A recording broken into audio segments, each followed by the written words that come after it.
Pablo Carreño Busta décroche le Master 1000 de Montréal et il remporte par la même occasion le plus grand titre de sa carrière.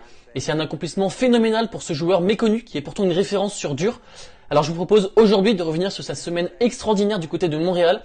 On attaque ça tout de suite et c'est parti, let's go!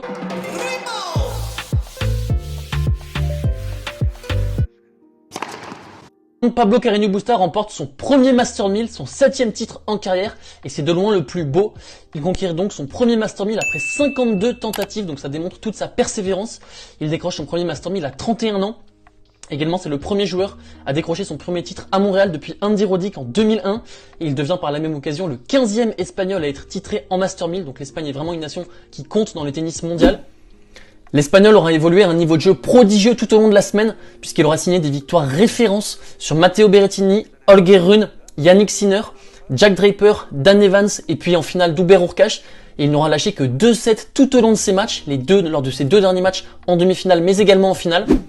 Hier, il est donc venu à bout d'Hubert Hurkacz qui avait signé un départ fort dans cette finale puisqu'il avait remporté le premier set dans lequel le Polonais pouvait s'appuyer sur son expérience en Master 1000 puisqu'il avait davantage d'expérience que Pablo Carreño Busta puisqu'Hubert Hurkacz avait déjà été titré en Master 1000 à Miami l'année dernière face à Yannick Sinner.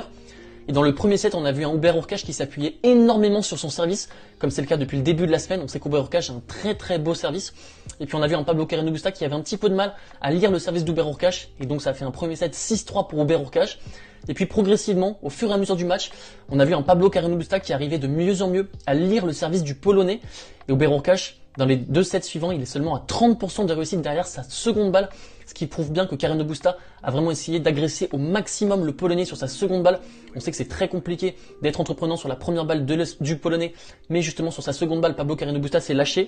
Quant à Pablo Carreño Busta, il est à 71% de réussite derrière sa seconde balle, donc il a vraiment su maîtriser ses engagements. On a vu également que Pablo Carreño Busta a breaké à 3 reprises tout au long de cette finale Hubert Hurkacz qui s'est frustré très rapidement dans le deuxième set. On a vu un Hubert Hurkacz qui était assez bizarre de sa part, qui a commencé à vendanger des points, à lâcher sa raquette, à regarder un petit peu vers son clan. On n'est pas habitué à ça, à ce body language négatif de la part du Polonais. Hier, il s'est frustré. On a vu un Pablo Carreño Busta très à l'aise au filet également, avec 81% de réussite qui montait souvent au filet.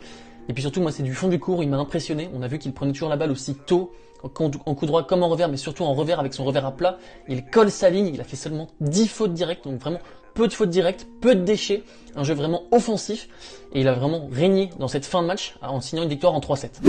Cette magnifique victoire va le faire intégrer le top 15 puisqu'il va désormais prendre ce matin la 14e place mondiale. Il fait un bond de 9 places au classement mondial et c'est de bon augure pour lui en vue de Cincinnati mais également en vue de l'US Open puisqu'il sera dans les 16 premières têtes de série normalement si tout se passe bien pour lui.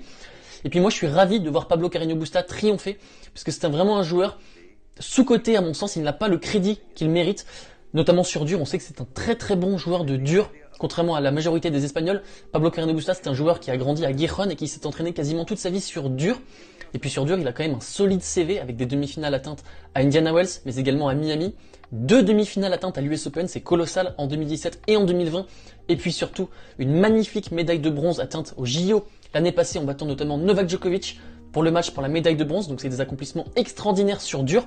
N'en déplaise à Nick Kyrgios qui avait dit il y a plusieurs années que Pablo Carreño Busta ne devait son statut de top 50 uniquement en raison de ses résultats sur dur.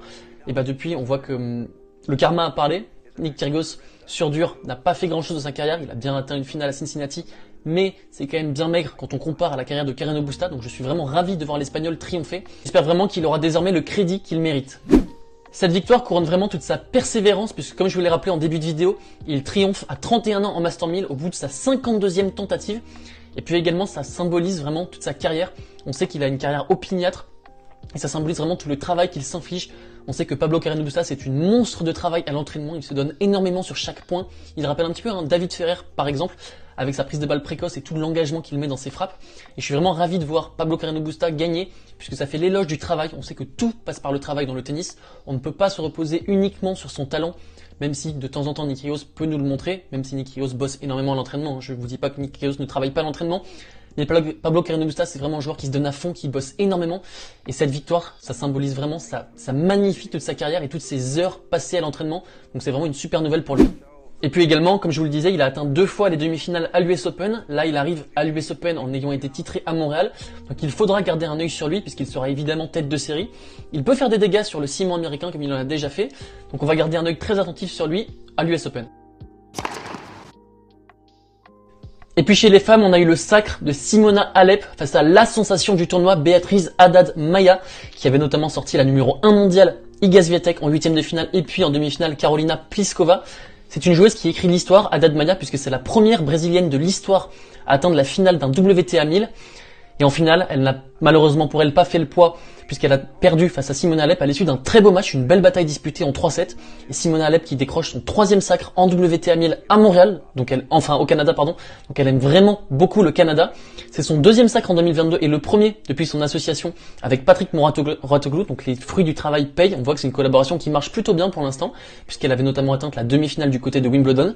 Et puis cette victoire va la faire réintégrer le top 10 mondial. Elle va atteindre la 6e place mondiale, donc c'est vraiment de bon augure pour elle avant l'US Open. Et puis moi je suis content de voir Simona Halep titrée en WTA 1000, puisque je me souviens qu'en fin d'année dernière, elle pensait quasiment à voix haute à la retraite. C'était vraiment quelque chose qui trottait dans sa tête. Et puis on voit que finalement elle n'a pas pris sa retraite, et tant mieux pour elle, puisqu'elle est désormais titrée une fois de plus en WTA 1000. Donc voilà, on a deux très beaux vainqueurs de Master 1000 et de WTA 1000 entre Pablo Carreño Busta et Simona Halep, et il faudra bien sûr garder un œil sur eux lors de l'US Open. Et voilà les talkers, on arrive à la fin de ce petit review des finales de Montréal et de Toronto. J'espère que vous aurez pris beaucoup de plaisir lors de ces tournois qui a été marqué par l'annonce future de la retraite de Serena Williams, donc il faudra bien sûr énormément profiter d'elle lors de Cincinnati et puis lors de l'US Open, puisqu'elle devrait prendre sa retraite lors de l'US Open. Le tennis continue, voilà, c'est pas fini, ça redémarre dès demain à Cincinnati, donc tant mieux pour nous, c'est cool, on va pouvoir se régaler, même si ça nous fait faire des petites nuits, voilà, j'ai quelques séances si vous arrivez à les voir, mais c'est cool d'avoir beaucoup de tennis en ce moment. Donc on va se retrouver très vite sur la chaîne, et donc je vous embrasse, je vous fais des gros bisous et je vous dis à très vite, ciao!